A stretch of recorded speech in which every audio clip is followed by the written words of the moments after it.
Hello and welcome. My name is Pr0phetspeaks. Today I want to show you in Gimp how to change a cloudy sky, like the one in this picture, to a blue sky. So hopefully going to help your photos that unfortunately couldn't be taken on a nice day look that little bit nicer. Right, let's get started. First thing you need to do, obviously open Gimp.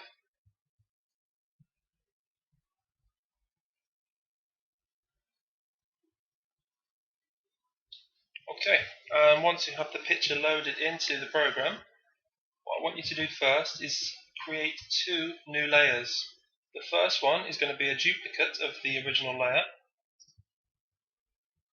and the second will be a new layer but a transparent layer. So you need to make sure transparency is set at the bottom here.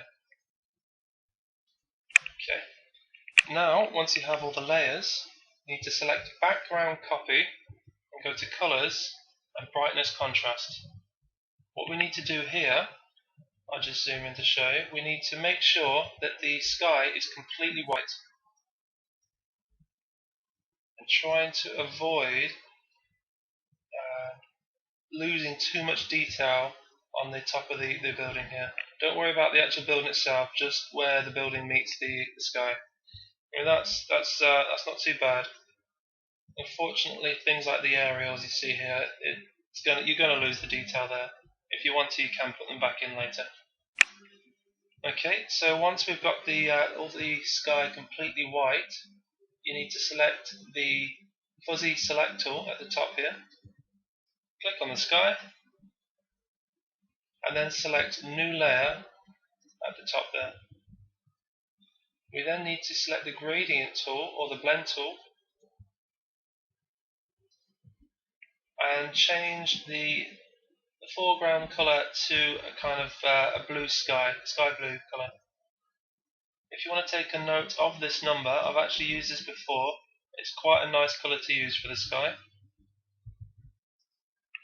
Okay, zoom out slightly and take the gradient tool just above the picture and then just below. I found when you do this, it gives you the best effect really.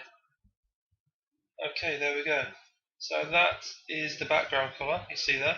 What I just want to do now is add some clouds in there just to make it that little bit more realistic. So we go onto the brush tools. I actually have here some pre-installed cloud brushes. Now if you wanted to get these, I can leave the link at the bottom under the description, or if you're feeling artistic, you can use the round soft edge brush to actually make some clouds in here. Excuse me, sorry, I've got to select white. I'm not going to do that myself because I don't think I'll be able to make anything that realistic. Give it a quick go.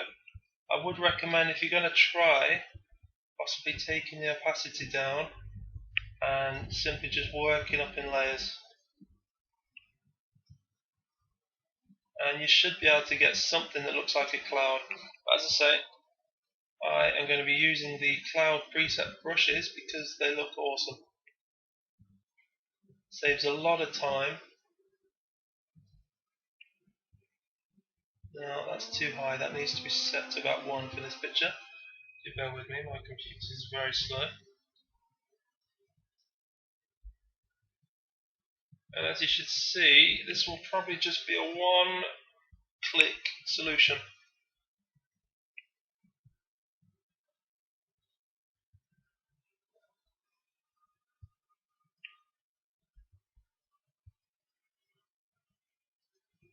There we go.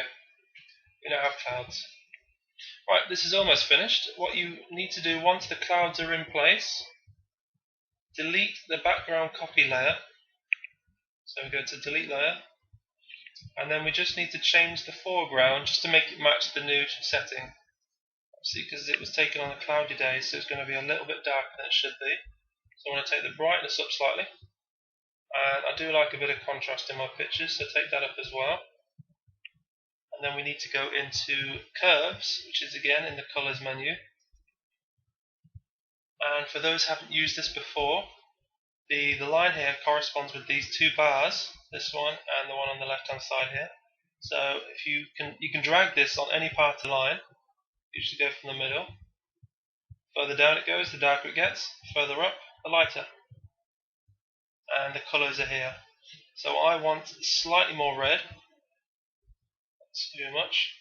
And also a little bit more green. There we go. And one last final touch. Sometimes you'll find the edges are just a little bit, they stand out a little bit too much from the background. What you may want to do, just select the blur tool. Oh, make sure you have the round brush selected again. Hopefully the fuzzy edge should work a bit better. There we go. And you just go around the edge with the blur tool, and this will help everything just blend in nicely there. But for demonstration purposes, I'm just going to make this bigger brush. Just go over the edges there. Just for practicing, that will work fine. Also, I mean, if you wanted to put extra detail in, you can put a little bit of light in. Use the dodge tool just to put extra light in the top here. I'll just give you a quick example on the face here. Just to make it look like the sun is actually shining. It's a bit too much. Take the opacity down. Just to make it look like the sun is shining on this half of the statue. Don't overdo it though, because it can just ruin the picture and make it look false. I'm probably doing that now. That would actually be in shade. There, I mean, you get the basic idea with that, I guess. But there you have it. There is the picture. Now if I just save this, and you can see them side by side.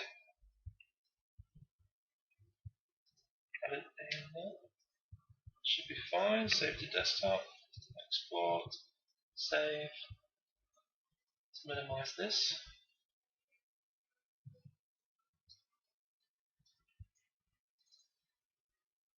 So there is the original picture, and there is the new edited picture. As you see, it generally looks quite a bit nicer, and just a little bit of colour on the side there is quite nice as well. Anyway, that's the tutorial. I hope you enjoyed. If you did enjoy, please make sure you subscribe and check out the next tutorial.